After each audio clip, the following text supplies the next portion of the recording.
ku guulaysto xisbiga madaxweynenimada in madaxtooyada anigu aan u soo rari doono gobolka Togdheer waa u qalantaa kumanaan ka mid ah taageerayaasha urur siyaasadeedka iftiin ee magaalada Burco ee xarunta gobolka Togdheer ayaa soo buuxdhaafiyay barxadda loogu talagalay kun qof ee madax taabashada ee magaalada Burco ee xarunta gobolka Togdheer. Gudoomiyaha urur siyaasadeedka iftiin Cabdiqaadir Cali Obsiye ayaa wuxuu fariin u diray gobolada Sool iyo Sanaag waxaana uu mahad celiyay taageerayaasha urur siyaasadeedka iftiin ee magaalada Burco ee xarunta gobolka Togdheer waxaana uu sheegay haddii uu ku guuleysto madaxtinimada dalka Jamhuuriyadda Soomaaliland inuu caasimadda dalka Jamhuuriyadda Soomaaliland u soo rari doono magaalada Burco ee xarunta gobolka Togdheer. isagoo murtaasi ka hadlaya waxaa daladiisii ka mid ah sidatan iyo mugalana ugu soo dhaweeyay urur siyaasadeedka iftiin ee ah taageerayaasha urur siyaasadeedka iftiin ayaan aad ugu mahad celinaya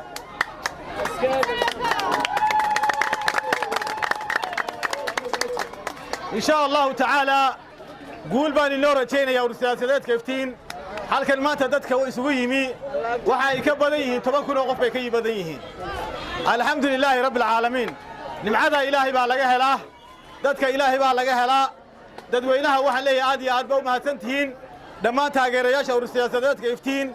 aad baa u mahadsantihiin dhammaan gobolka Togdheer bahweynta urur siyaasadeedka iftiin haween dhalinyaro dumar dhammaan inta ka soo qayb gashay madaxtirintan gobolka Togdheer waxa leeyahay aad baa u mahadsantihiin gobolka Togdheer waa gobolada aan ugu jecelahay gobolada Soomaaliland runta marka laga hadlayo limada waxa maxaa sababay nin waliba halku ku dhashay ee mandheertiisu taalo waa uu jecel yahay marka aad baan u jecelahay reer Togdheer aad baan u jecelahay reer Togdheer reer Burco aad baan u jecelahay waa gobolkaygii waa halkan ku dhashay waa halka mandheertaydu ku aasan tahay waxaan leeyahay aad iyo aad baa u mahadsantihiin sida miisaanka iyo mugale ee uga soo qayb qaadateen madaxtirintii urur siyaasadeedka iftiin aad iyo aad baad u mahadsantihiin mar labaadna waan idin salaamayaa waxaan idinku ballan qaadayaa waano abaal gudeen abaal baana gashateen waxaanu nahay rag guda abaal waana gashateen waxaanu nahay rag guda abaal ma nihi kuwa aan gadin insha Allah ta'ala waxaanu gudi doonaa abaalka reer Burco ee reer Togdheer ay nagashadeen maanta waanu gudi doonaa insha Allah ta'ala waxaan leeyahay barakada Ilaahay korkeena ha ahaato waxaanu maanta haysanaa waa nabadgelyada aan ilaashano insha Allah urur siyaasadeedka iftiin wuxuu idin ballan qaadayaa haddii uu ku guulaysto xisbiga madaxweynenimada in madaxtooyada anigu aan u soo rari doono gobolka Togdheer waa u qalantaa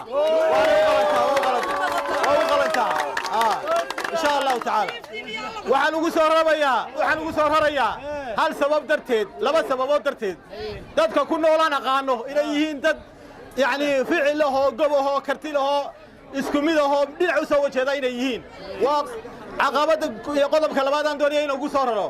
waa badhihii Soomaaliland weeyaan waa badhaha Soomaaliland waana halkii laga aasaasay Soomaaliland waa halkii laga aasaasay laga dhawaaqay gooliisitaaga Soomaaliland marka miyaanay u qalmin in madaxtooyadu halkan ahaato way u qalantaa insha Allah ta'ala waxaan idin ballan qaadayaa hadaatii reer Togdheer inaan madaxtooyada halka u soo raro insha Allah ta'ala waxa u qalantaan wax walba waa u qalantaan insha Allah ta'ala waxaan idinkala hadlayaa laba saddex qodob oo barnaamijkeena ururka kamid ah iyo fariintan u direeyo gobolada inta hadhay waxaan u dirayaa sida xuduudda ay maanta reer Togdheer muujiyeen ina ayaguna ku daydaan muujiyaan inta hadhay ayaan ayagana u dirayaa waxaan ilaahay barbarkay ka baxdaa waa bakayla qaleen waxaan kaloo idin sheegayaa barnaamijyadeena waxa kamid ah barnaamij aynu ku soo caan baxnay hadaynu nahay urur siyaasadeedka iftiin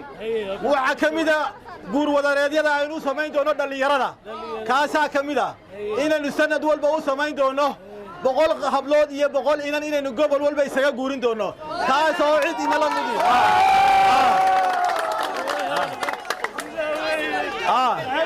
cid inala barnaamija ama inala qorshe siyaasadeedii ma jirto waxa kamid ah qorshe siyaasadeedna maanta waxaynu arkaynaa waxaynu arkaynaa dhammaan waxaynu ognahay la socon وسعيد علي عثمان حاليس تلفزيون عالمي جوبرنيمو مقالة برعي حرمت الجبل كتبنا